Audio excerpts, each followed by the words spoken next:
할렐루야. 더 메시지 시청자 여러분 안녕하십니까? 저는 빛의 교회를 담임하고 있는 고수경 목사입니다. 저는 오늘 하나님 자리에 앉지 말라는 제목으로 함께 은혜를 나누고자 합니다. 북이스라엘의 여로보암 2세 때에 요나에게 하나님 말씀이 임합니다. 하나님은 요나에게 40일이 지나면 니느웨가 무너진다라고 외치라고 말씀하셨습니다. 그러나 하나님은 니느웨 사람들을 사랑하셨고 그들이 회개하기를 원하셨습니다.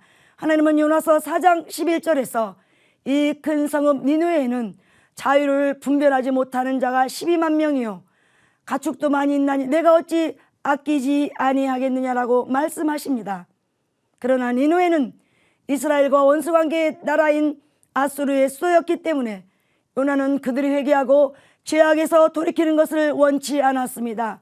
요나는 하나님의 말씀을 절에하는 사명보다 애국심을 선택합니다. 그리하여 그는 니느웨와 완전 반대 방향인 다시스로 가는 배에 올라탑니다. 요나가 하나님의 사명보다 그 민족에 대한 애국심을 선택했을 때 그는 죽음의 위기에 직면하게 됩니다. 하나님이 큰 바람을 바다 위에 내리심에 바다 가운데 큰 폭풍이 일어나 요나가 탄 배가 거의 깨어지게 됩니다. 이때 요나는 그 풍랑의 원인이 자신 때문인 것을 깨닫고 자신을 물에 던지라고 말합니다. 이에 선원들이 요나를 바다에 던지고 요나는 물고기 뱃속에 들어가게 됩니다. 그리고 요나는 밤낮 3일을 물고기 뱃속에 있게 됩니다.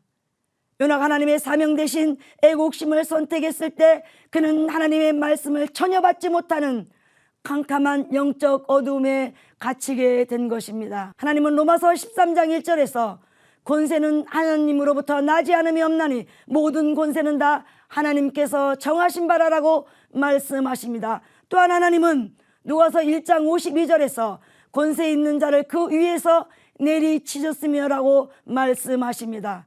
그러므로 정권이나 권세자를 세우시는 분도 하나님이시요 그 권세자들을 심판하시는 분도 하나님이신 것입니다. 그러므로 하나님이 주신 사명보다 애국심이라는 욕심에 끌려 정권을 심판하려 하면 부지중에 하나님의 자리에 앉게 되고 그 사람은 하나님과의 영적 교제가 끊어지게 되는 것입니다. 두 번째로 하나님의 자리에 앉게 되는 경우에 대하여 살펴보겠습니다. 비정상적인 음행에 대한 성경적 가르침은 첫째, 교회 내에서 그런 자들을 쫓아내라고 말합니다. 뿐만 아니라 고린도전서 5장 11절에서는 만일 어떤 형제라 일컫는 자가 음행하거든 사귀지도 말고 그런 자와는 함께 먹지도 말라라고 말씀하십니다. 이런 죄는 누룩과 같아서 교회 내에 번질 수 있기 때문입니다. 그러나 교회 밖의 범죄는 하나님이 심판하십니다. 하나님은 고린도전서 5장 13절에서 밖에 있는 사람들은 즉 교회 밖의 사람들은 하나님이 심판하신다고 말씀하십니다. 그러므로 우리가 동성애를 비롯한 교회 밖의 세상 죄에 관하여 심판하고자 하면 이는 하나님의 자리에 앉게 되는 것입니다. 그러므로 세상 밖 죄인들에 대한 심판을 멈춰야 됩니다. 하나님의 자리에서 내려와야 됩니다.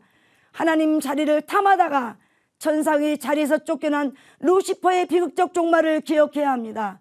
너 아침의 아들 계명성이여 어찌 그리 하늘에서 떨어졌으며 너 열국을 엎은 자여 어찌 그리 땅에 찍혔는고 내가 내 마음에 이르기를 내가 하늘에 올라 하나님의 묵별 위에 내 자리를 높이리라. 내가 북극 지폐의 산 위에 앉으리라. 가장 높은 구름에 올라가 지극히 높은 이와 같아지리라 하는도다. 그러나 이제 내가 수월 곧 구덩이 맨 밑에 떨어짐을 당하리로다. 이제 결론을 맺겠습니다. 누구든지 자신의 민족에 대한 사랑이 없는 사람이 없고 대한민국 국민으로서 애국심이 없는 사람은 없을 것입니다. 그런데 우리 그리스도인들에게는 충성해야 할 나라가 또 있습니다. 바로 저 하늘나라입니다. 바울은 빌립보서 3장 20절에서 우리의 시민권 즉 국가는 하늘에 있는지라라고 말합니다. 우리 하나님의 자녀들의 진정한 국가는 하늘나라 천국인 것입니다. 내종 모세가 동족에 대한 사랑과 애국심으로 손에 돌을 들었을 때 그는 40년의 광야 생활을 마주해야 했습니다. 하나님 말씀 율법에 청통했던 바리새인 바울이 정치인들의 앞잡이가 되어 손에 공문을 쥐었을 때 그는 시력을 잃어야 했습니다. 그렇습니다. 우리 교회가 우리 목사가 성경책 대신에 손에 태극기를 들었을 때 교회의 광야 생활이 시작되었습니다. 교회의 침체기가 찾아온 것입니다. 우리 교회가, 우리 목사가 정치인 앞잡이가 되어 손가락으로 정치적인 기사를 퍼나를 때 교회에 코로나 바이러스가 찾아왔습니다.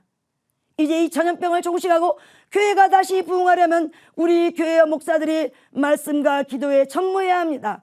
그리고 주님이 주신 복음 전파의 사명을 감당해야 합니다.